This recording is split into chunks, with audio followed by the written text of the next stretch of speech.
Nandyal rural మండలం తాళ్లపాలెం పంచాయతీ జువ్వుగుంటపాలెంలో శనివారం రాత్రి ప్రమాదవశాత్తు గడ్డివాములు అగ్నికి ఆహుతయ్యాయి. విషయం తెలుసుకున్న ఎమ్మెల్యే కావ్య కృష్ణారెడ్డి ఆదివారం ఉదయం జువ్వుగుంటపాలెం వెళ్లి బాధితులు నారీ సుందరిరావు, నారీ రమేష్, నారీ కోటేశ్వరరావులను పరామర్శించి వారికి ఆర్థిక సహాయం అందించారు.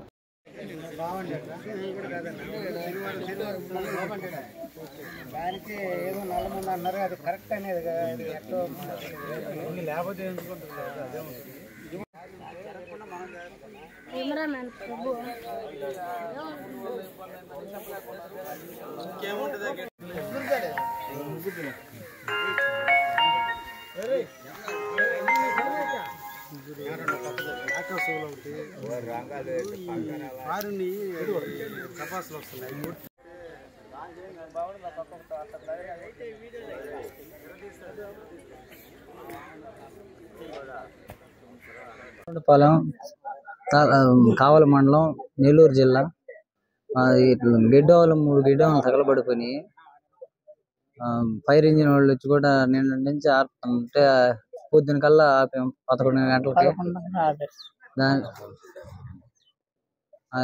దాదాపు ఒక 3 లక్షలు ఉంటుంది దాని విలువ. ఎమ్మెల్యే గారు వచ్చి ఇక్కడ కలిసి చాలా నష్టపరిహారం చెల్లించారు.